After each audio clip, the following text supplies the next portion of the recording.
Sir, आपकी नज़र में जिस तरह से अदालत ने आज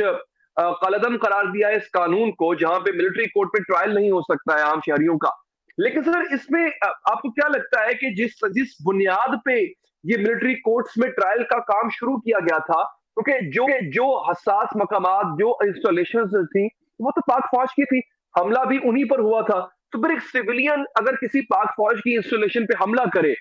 तो क्यों नहीं उसका ट्रायल हो सकता मिलिट्री कोर्ट में सर? वो एक सेटअप बनाती है हुँ, अदालतों का, जिसमें टॉप हायरार्की में सुप्रीम कोर्ट आती है, नीचे हाई कोर्ट्स हैं और फिर दीगर अदालतें हैं। हुँ, सुप्रीम कोर्ट ने माजी में कई फैसलों में मेहरम अली का केस है, लियाकत हुसैन का केस है और रावलपिंडी डिस्ट्रिक्ट बार एसोसिएशन में भी इसी किस्म की ऑब्जर्वेशंस थी कि हुँ, जो नॉर्मल जुडिशल सेटअप है उसके अलावा किसी सिविलियन की ट्रायल नहीं हो सकती और उसकी वजह ये बताई है कि इंडिपेंडेंस ऑफ जुडिशरी का ये तकाजा है और उससे कि जो जहां भी आपकी ट्रायल हो, किसी भी मुलजिम की ट्रायल हो, वो बिल्कुल आज़ाद अदालतें होनी चाहिए और अगर ये ना हो तो उनके जो बुनियादी हकूक हैं वो मुतासर होते हैं। तो ये जो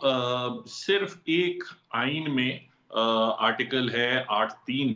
जो एक एग्जेम्पशन देती है कि जो कानून जो military members of armed forces से मुताल्लिक हो उनके लिए एक एग्जेम्पशन है कि उनका एक मखसूस डिसिप्लिन है, उनकी एक प्रॉपर डिस्चार्ज ऑफ ड्यूटीज के लिए अगर कोई कानून है तो वो उनका कोर्ट मार्शल वगैरह हो सकता है। अब अदालत के सामने ये आर्ग्यू किया गया कि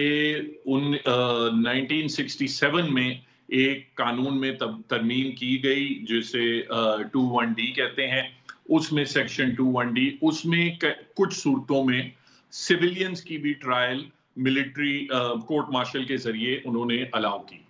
वो जो शिक है वो आज अदालत ने कलअदम करार दी है और अभी तक तफसीली फैसला तो नहीं आया मगर जो कोर्ट में ऑब्जर्वेशंस और आर्ग्यूमेंट सुन के यही लगता है कि उन्होंने जो अपनी ये मेहरम अली और लियाकत हुसैन वगैरह में जो जजमेंट्स दी थी जिसमें उन्होंने कहा था कि मिलिट्री ट्रायल्स जो हैं और वो बुनियादी हकूक के खिलाफ है अगर सिविलियंस की ट्रायल की जाए तो